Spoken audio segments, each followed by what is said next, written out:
Let's now start focusing on code-specific topics.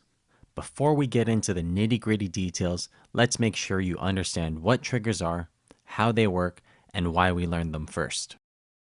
To understand what a trigger is, you need to understand the Salesforce architecture. This picture represents Salesforce. Take away all the fancy marketing, and it's basically just a database.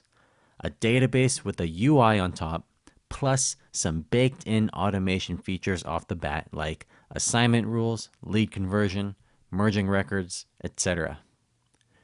The more you can abstract what Salesforce fundamentally is, the better you're going to understand how coding works. So let's strip down Salesforce to its core. At its core, Salesforce is simply a database, but to be specific, it's a relational database. A relational database is just a database with many different tables. Another name for these tables is objects, for example, contacts or accounts. Now, each of these tables is made up of columns and rows. A column represents a property of the object. In Salesforce terms, a column is like a field of an object. And a row on a table represents a record. Relationships between different records in different tables can be created by associating another record's ID. This is like creating a lookup or master detail relationship on an object. That's why whenever you're using Data Loader, you populate these fields using IDs. Long story short, Salesforce is kind of just a glorified spreadsheet. But this spreadsheet has some awesome automation capabilities. In particular, Apex triggers. Triggers are blocks of code that are specifically run when different events happen on your table.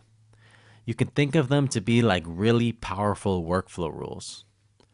Like workflow rules, triggers are specifically tied to one object, meaning each trigger patiently waits for an event to happen on a specific table before it executes its code. Let's look at a few examples of these events. The first event is an insert event. This is where a new record is created on your table.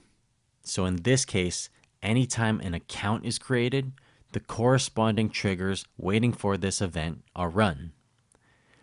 The second event is an update event.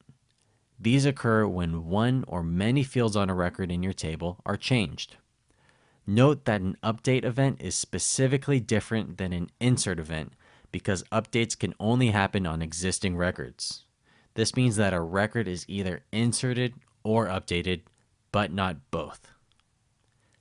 The third event is a delete event. You can have triggers that run whenever records are deleted. If you're a keen Salesforce admin, you might have realized that declarative tools like workflows cannot run on delete events. This is one of the many strengths of working with triggers. There are even more events that triggers are able to listen to, but these three are by far the most commonly used.